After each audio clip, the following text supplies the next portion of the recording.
What's going on, everybody? Welcome to Command and Console. My name is Jason. Today we have started collecting GameCube games in 2024. Some cool games that only were available on the GameCube, and I feel like there's some cross third-party titles that I kind of would rather have on the GameCube. So just going to show you what games I've got to start with. And we can just chat about it, I suppose. Let me know in the comments down below, did you own a GameCube as a child, and what were your favourite games for the system? Let's get on to what I've got for GameCube. Any collection, especially when you're doing it through the Wii in terms of like GameCube, I had to get myself a official GameCube controller. This is obviously the indigo purple kind of colour for the GameCube. Obviously the Wii has ports for the GameCube controller where you can play with the controller. So I had to get a GameCube controller to play these games. The only thing I didn't get, because it completely crossed my mind, especially when you got games that these days we don't have to worry about save space or anything like that. I haven't got a memory card yet, so that might be one of the things I have to pick up next to actually play these games and save my, save where I am in the game.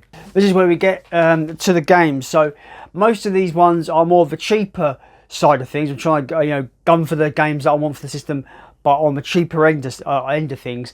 These games did come out on other systems, but I do like the presentation on GameCube a lot. I like the case.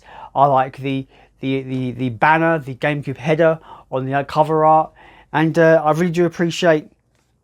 I like the small discs. I think they look cool. So the first game I picked up was Enter the Matrix. Yes, a kind of a hit and miss game, I suppose. It isn't the best ever, but I feel like it's kind of somewhat underrated in that regard. I feel like it's a fun action game that has a lot of problems, but I feel like it's a pretty fun 5 out of 10 game that I feel like fans of the Matrix might find a bit of fun there.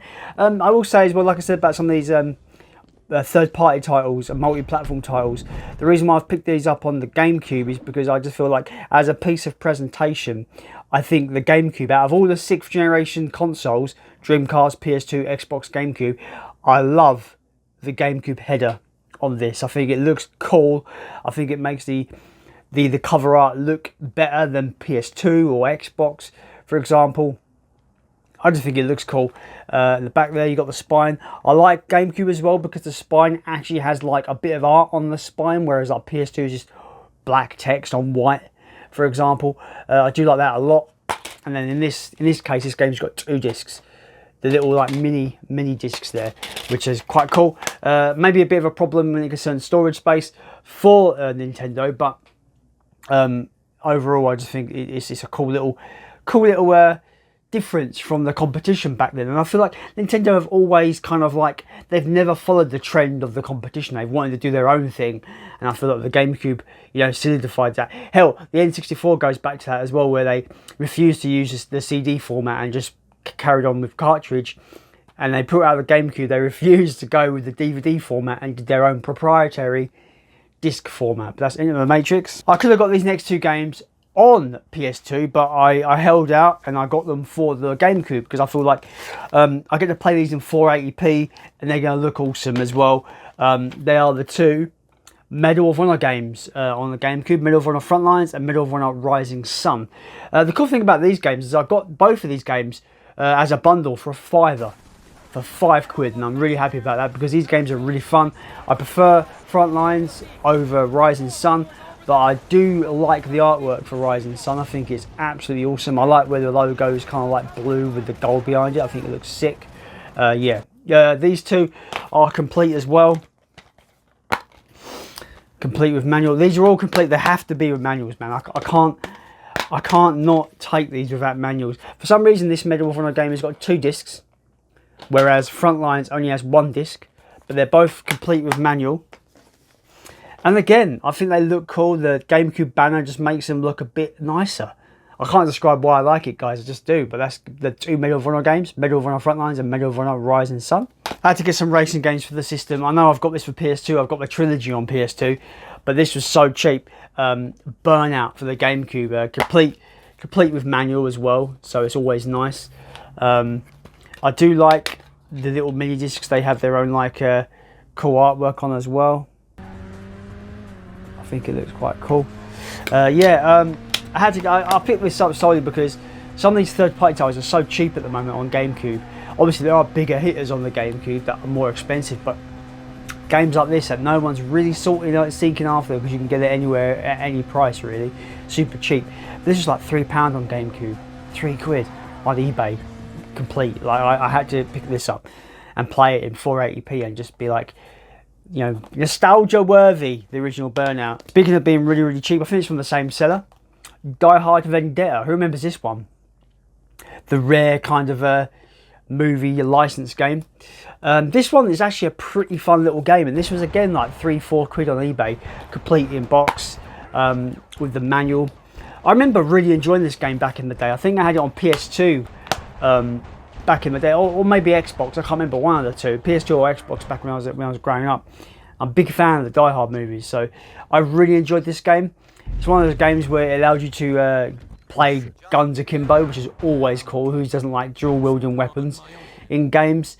But this was a pretty decent license game. It wasn't the best ever. It wasn't terrible. You know, it wasn't the greatest thing ever, but it wasn't terrible either. It was pretty fun, and I did like the shooting mechanics. You can literally arrest people as well, which is always a fun mechanic as well. But yeah, Die Hard Vendetta, not a terrible game, not an amazing game, but a game I'm going to actually really have fun with, revisited on the GameCube. That's Die Hard Vendetta. The final game for this video and for the GameCube I picked up recently is the original Sam Raimi's Spider-Man video game. I do plan to get Spider-Man 2 as well. I've not played this in absolute donkey's years, so I don't know how this holds up now. I know obviously everyone loves the Raimi Spider-Man 2 game based on the movie. I don't really remember this one that much, but again, these were so cheap that I just thought, you know what, I've not got really much of a focus on GameCube at the moment. I'm more like, I'm just going to pick whatever because it's cheap. I'm going to go for the cheap ones and build myself up to the more expensive titles. But yeah, Spider-Man is another cheap one. Another one that I really like, the disc guy is really cool in this one. It's really, really cool. I like it a lot. It's just like £3-4 again. Like these more kind of not that sought after titles are really, really cheap at the moment, and I love it. That's Spider-Man. Let me know if you're collecting for GameCube right now, and are you going after those big heavy hitters that cost a lot of money?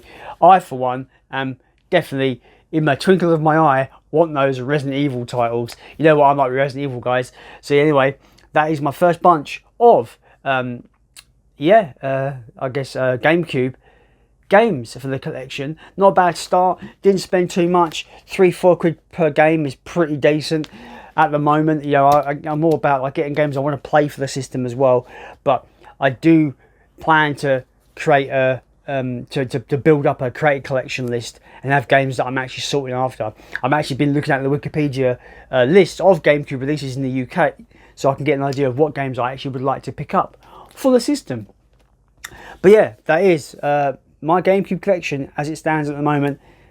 Yeah, starting collecting GameCube in 2024. I feel like I've chose the worst time to collect, because I feel like the 6th generation of consoles are in the nostalgia boom at the moment, so everyone wants to collect, and the prices have gone a bit sky high. But I think this proves that you can get some really cool titles on the GameCube for not a lot of money. Anyway, that's it for you guys. That's it for this video, guys. As always, let's continue to build a games collection.